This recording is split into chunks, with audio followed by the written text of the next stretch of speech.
I remember the day I found out I was dying, kind of like yesterday. As he said things like, "I'm sorry. You should call someone." I stood and ran from the room. Out the doors, down the stairs, to the grassy knoll where I kicked off my shoes and placed my feet in the grass.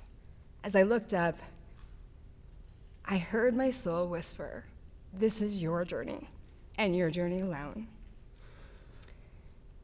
Within a few moments, I realized that cancer was going to kill me, and I wouldn't have to. No one would have to find me. No questions would be asked. There would be no shame. My children would never wonder why they weren't enough, and my family would be left without the stigma of suicide.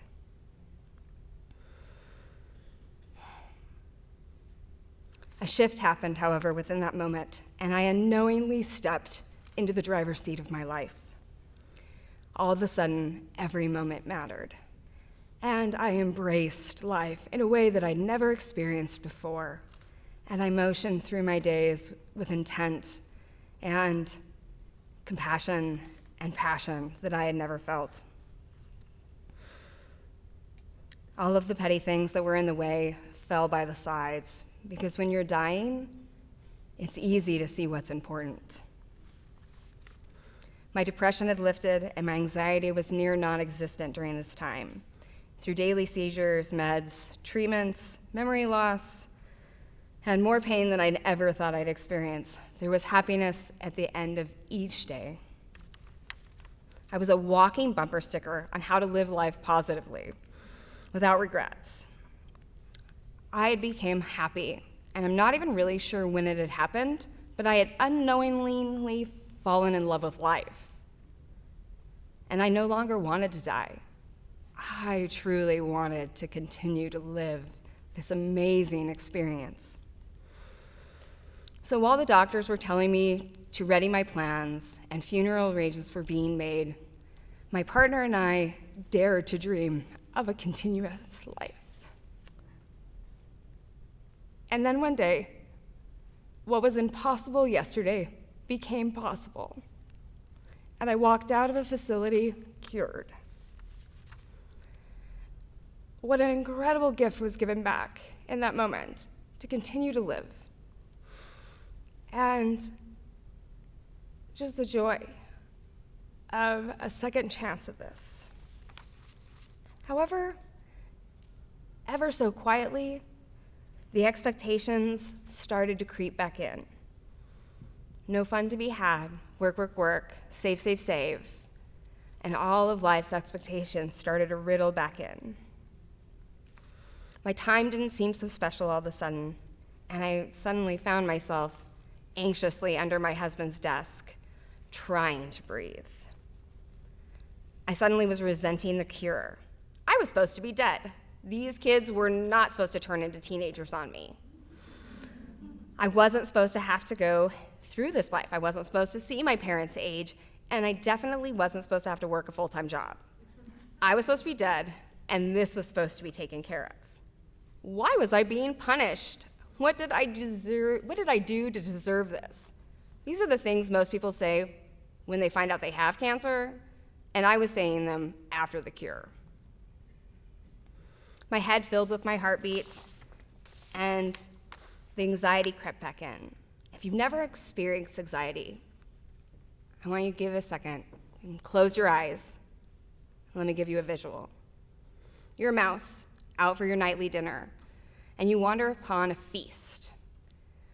You're settling in like any other day when all of a sudden, snap, every muscle in your body cramps down, and you can't seem to catch a breath. And you will do anything, say anything to get out of this feeling, to just escape for a moment, but there's nothing to be done. You would chew off an arm if you could only get to it. That's kind of how anxiety feels for me. Everyone that had heard my story was saying things like, "You're a gift from God. You're a miracle. You are the luckiest woman alive." How do you tell someone that thinks you're a gift from God that you are more anxious, depressed, and confused than ever before. You don't. You crawl underneath your husband's desk and stay there.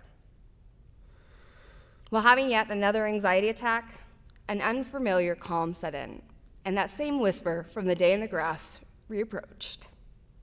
This is my journey, and my journey alone.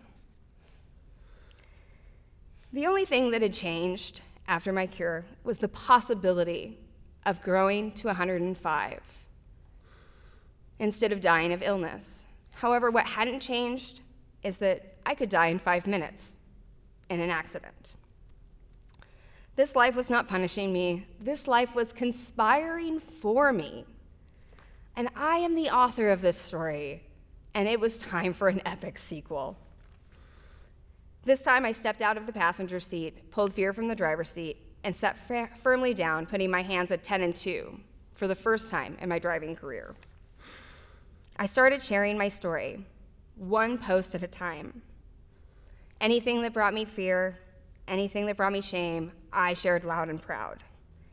Every disclosure and truth I published, I became lighter. My misdeeds, my rape, my want for another child, depression, my body's endless recovery from rounds of radiation. They say the truth will set you free. The truth did more than set me free. It gave me wings. What amazed me even more was that my horribly written disclosures were met with connection and compassion and willingness. As strangers and friends and family flooded my inbox, we connected on a way that was beyond anything I had expected. While we were sharing our stories, I found that we were healing our deepest pains. I realized that what we craved more than anything was vulnerability. The real stories, not the highlight reels. And that we wanted a connection beyond the pleasantries. Everyone wanted to know that they were not alone in life's darkest hours, and that they had someone there for those epic battles. While all the stories are different, the emotions were all the same. Pain, joy, fear, excitement, they all ran those stories. So even though in moments where I couldn't connect with the story, I could connect with how they were feeling. I'm often asked what I've learned through this journey. I believe I lived so that I could tell you that no one writes your story, and no one can predict your outcome. What is impossible today is more than possible tomorrow. Our minds are so powerful. What we believe at our core becomes our reality. So dream big, my friends, so big that they become real. Choose love. Time is the great unknown. Treasure it like you would your best possessions. Close your eyes once more. You are worthy of an exceptional life. You are enough. You are amazing. You are perfectly imperfect, and that is what makes you perfect. You are the author of your story. Stop looking for yourself and start writing out the person that you want to be. And you are so very loved. Thank you for spending this time with me.